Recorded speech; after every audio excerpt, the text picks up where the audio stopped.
Today, I want to talk about the path of the revolutionary. The path of the revolutionary is a path where you take radical self responsibility of your reality. When you're not a passive victim to your life, but an active creator of your life. It is when you're an active creator of your life that what you desire can manifest. Everything in your reality is a reflection of you. If you want to know where your frequency at, the person you are, who you are being, look in the world around you. Look at the people you're interacting with, the experiences, the choices you have, the conversations, the level of flow of ease. Do they feel good to you? Do they feel satisfying? Are they what you want or not? Right now you are living like something outside of you determines how you feel. Like the manifestations of your life are just happening to you beyond your control. And I know. It really feels like it. Like, well, maybe your mind is already coming up with lots of examples. Mine does. It's like, well, he said that, so of course I'm gonna get sad. Or I go there and no one asks me questions and no one talks to me. Of course I'm gonna walk away from the party feeling sad and dissatisfied. Or I always talk to that person and they always say that, or they always do what they say they're gonna do. And that makes me really frustrated. Like, we have all those examples that might come up, but see if you can just let that go and feel what I'm saying now. You are the creator of your reality. When you feel that statement, that feels kind of powerful and freeing, right? So how do we live as if that statement is true? That's what I want to talk about today. I have a whole several steps laid out, but before I go into the steps, I want to talk about a personal experience where I really felt the power of what I'm gonna tell you today. Otherwise I wouldn't be here telling you. And also I want to preface this with one thing. But okay, my personal experience. I had a family member that I for quite some time didn't like to be around. Our interactions made me feel and I just felt like the person was saying all the wrong things and doing the wrong things, and I just felt around that person. So, not knowing what I know now, I took action. I distanced myself from that person.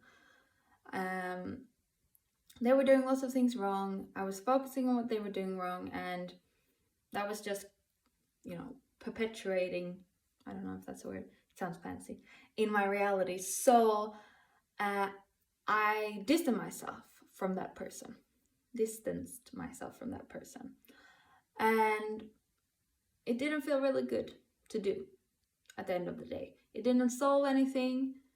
It didn't make me feel better. It didn't change my social life, the interactions I was having. So I learned about what I'm gonna talk to you about today, and I made a shift. I said, okay, let's say instead of focusing on everything this person does wrong, what if I just focus on what they do right? And at first that was just maybe a few things, but I very quickly shifted, because I also think the power of the intention of going into a conversation with someone and looking for the right things they do, for what you like about them, I think they feel that. So that person was much more relaxed around me nearly instantly. And then more and more, very quickly, the things I do like about the persons, the right things, were more and more, and what I like arose more and more in the conversations and interactions. And now, just a few weeks of doing this, a few months, but this particular example shifted just over a few weeks. This person went from being someone I didn't want to be around to someone I love being around, someone I really want to hang out with, one of my favorite people to hang out with. So that's very cool. And that's what I really want for everyone to experience. How can we experience that shift? And like I said, I want to preface with, the inner critic can be a bit sneaky. So if you look around your reality and you're like, oh, that's not good, well, I don't like that and don't like that, and you feel and you now realize you're responsible for that. Maybe your inner critic goes like, oh, you're not doing well enough, blah, blah, blah. Nothing like that, okay? This is not inner critic is not welcome in this conversation. So, because we're going to have the mindset there, and the mindset is important, that you're not going into the victimhood, and not, because when the inner critic's there, you're still focusing on what you don't want. So we want to the inner critic is done. That's not what it is. What it is. You didn't have this knowledge. You thought you were a victim. Things manifested as they did. The first step is actually this mindset of feeling the freedom of just the simple fact that you're not the victim, and you don't have to make the circumstances of where you're at now wrong. That doesn't help at all. Actually, it's the opposite. So see instead, instead of trying to, maybe what you've done, don't rush to act differently, don't cancel any people, don't try to force another experience or conversation when you feel this responsibility. Don't do that. Because you might have noticed you've tried that before and it doesn't feel that good, and it's not very effective. What I'm going to teach you today, I was like, do I have lipstick on my teeth? That would be a little bit embarrassing. What I'm going to teach you today is much, much more effective. So see if you can actually even appreciate the circumstances, even though they're wrong, even though they're not what you want. Because they are this constant feedback of where you're at. They're just reflecting back to you what you've been focusing on. And you come to a place, I was very dissatisfied with my social life. I was in victimhood. I was like, it doesn't look like I want to. And that has very quickly, very nicely, delightfully shifted. But before that, I was also like, yeah, okay, now when I understand this makes sense. It makes sense that it doesn't look like I want to, because I've been thinking about things and focusing on things and feeling things and taking actions from those thoughts and feelings that don't at all align with what I desire. It's this oh, okay, it makes sense. It's not like, wow, yay, but it makes sense, and that makes me still feel a bit empowered. I'm like, okay, I get it.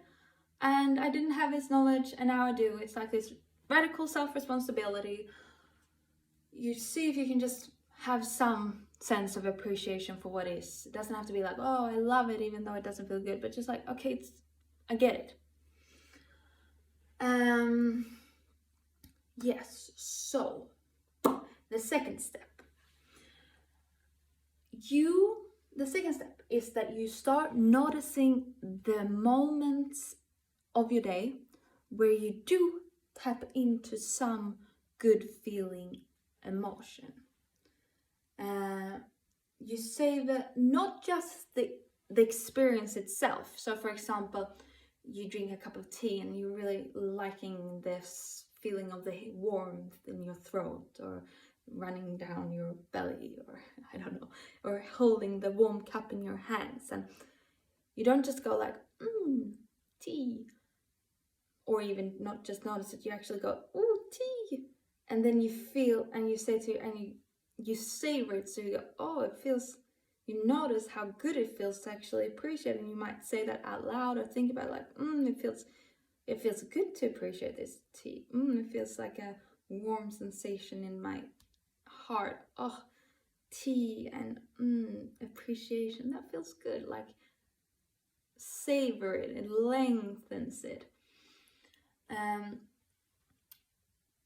And for some people, or for some of you, that might just be once a day that you experience something that brings you some kind of positive emotion. But that's enough. Once a day is enough. If you can just be there and notice those moments will become more and more. Because these moments are very incredible to notice, for they are no, because these moments are reference points. Because you want to have a reality where you experience good feeling emotions like appreciation and joy and excitement and pleasure and freedom and clarity. That's what you want, right? So the big key here is that you don't have to wait for the experiences out there to feel those feelings. What you can do instead is to infuse those feelings that you notice when you have during your day. You notice those feelings that feel good, and then you take those feelings and the same ones and you infuse them into the experience you're already having that might not feel as you want them to. And what happened in my, I hope you're with me, it's going to get clearer and clearer. What I then noticed is that, I started noticing how good how good experiences feel and how I experience them, and I savor them. And then they became my reference points. So then I could go into situations that I wasn't so happy, like that didn't feel that good, but then I found ways to infuse the positive emotions in that feeling. And then what happened was that the experience has actually shifted to some things that I desire. But that was when I stopped waiting for them to change and started taking radical responsibility, like I'm saying again and again, to shift in here. So how did I do it? How did I infuse my current reality with the feelings I wanted to feel, that then created a reality that brings the feelings that I wanted to feel, that becomes the reality I desire? This is the third step. And for me and for many others, the easiest positive emotion to access is appreciation, aka gratitude. You might not feel great in your body or in your mental state, but you're surviving, you're okay. You can feel a little bit of appreciation for your body keeping on. You might, not like this person at all, but there's always one thing about a person you can appreciate. Or you might be in a boring conversation, but at least you're sitting inside in the warmth as the cold wind blows outside. There is always something to appreciate. Things like running water, electricity, heating, having someone you can call in an emergency. These are things we experience everywhere, all the time, every day. And we can be incredibly grateful for that. We can tap into positive emotions through these things that we see like basics. The thing is, what we see as basics was the dream, the biggest wish of past generations. And there are still people around the world that dream of clean water more than anything else, running water, or a warm bed to snuggle into. There is so much to appreciate right now, and you can always find appreciation. So that's why this is recommended as the first good feeling you tap into. This is about realizing that you don't have direct power to alter your reality like magic. Sometimes you do, and I'll tell that story another time because I've experienced that. but you always have the power of your focus. You have the power to shift your focus, and your focus alters your experience of your reality. Sometimes even instantly. It's super cool. So that's what I'm doing. Every day when I wake up, I remind myself that I have that power, because sometimes otherwise the mind goes into what we've been conditioned to automatically, like, I'm such a victim. But no, I remind myself of this fact, that I can choose what I focus on. I can choose what thoughts I'm thinking. I can choose, not what thoughts I'm thinking, but I can choose what thoughts I latch onto and what thoughts I just let pass. I can choose what I focus on in my environment, inside. So when I'm in situations that felt like meh before, I remind myself to focus on something that feels good. And, what was I gonna say? Yeah. It's not like I fake it. It's not like I, I'm so grateful, but I'm sitting there and like, no, I'm not. I find things that I do feel honest appreciation for. Either I find something in my environment or I have good feeling thoughts. And if nothing shifts in my experience, like I'm still sitting there in the same experience, it's okay, because I'm feeling okay. Like I'm in appreciation. I'm good. I can give an example. I was at a dinner a couple of weeks or maybe some months ago, and the people around, we were talking, and the conversation took on like a complaining tone. The people started talking about things that in a way that I don't vibe with, in a way that isn't aligned with what I desire, what conversations I desire to have, which are like heartfelt and living and appreciative and fun. So what I would have done before was go like, oh, now I'm here again. Ugh, boring conversation, boring people. I shouldn't have come. Ugh. And then I would have gone home and I'd feel dissatisfied and drained, and that would just go on. I would actually, go into the complaining energy myself. And now I just want to pause here. Because did you notice now that even as I was just thinking about saying, I would go, ugh, and I don't want that, and I'm like, how you feel when I just say that. Like you can taste the frequency that words have, that thoughts have. Even just going in that's just a cool little, like, we have this sense that we can feel. That didn't feel as good as what I've been saying before.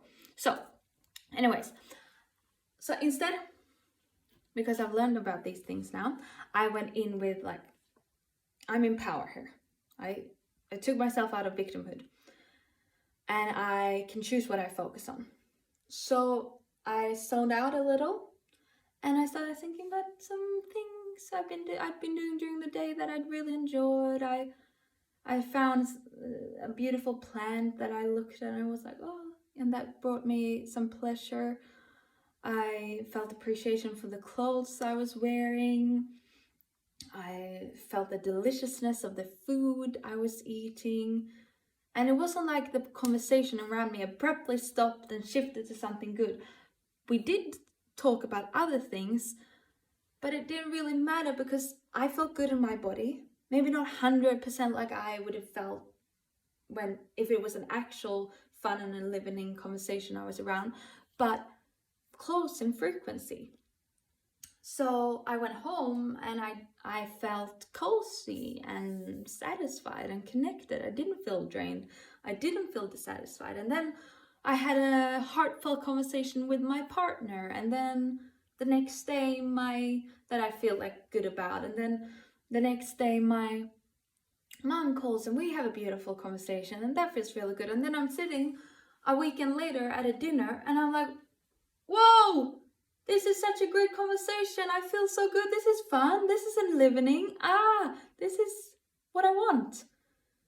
And then when I'm in a similar situation after that, I can think about this example, how that shifted, and that, will give me even more sense of hope and power and like good feelings. And then the momentum builds, so it all and the snowball is rolling. If you understand that's what happens, and that's what is like what is my everyday experience now with lots of different things. It feels like magic, but also not. It feels like magic because it happens quite quickly, and it doesn't take a lot of effort, but it just takes focus. But it also doesn't feel like magic because I understand now what I'm doing. I consciously understand how I am manifesting my reality. And like I said, it takes now self-love and humility and willingness to take in what I've been saying now, to ask questions if you don't understand, to learn more, and to apply these things in your life again and again and again. I promise, if you make this your focus, it's gonna be so worth it. I will say that it's the single most effective thing I've ever done to shift my reality, more than anything else. Yeah. So please now, that was all the steps. It's just doing this again and again and again, and having the focus, and reality will help you out. There will be momentum, so then you can just ride on it. But knowing these steps throughout your life will be so helpful. So now I would love it if you have experiences with this, or you're listening to this and you're applying it. Share your successes, and that could be when you notice yourself becoming the victim. That's a success. When you start focusing on other thoughts, that's a success. And when you actually see the reality shifting, that's also success.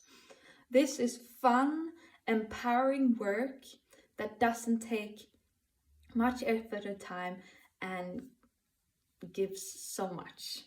But it can also be a bit confusing. So if you have any questions, feel free to ask me, comment. This is a big topic. So loves, I hope this finds you inspired and enlivened.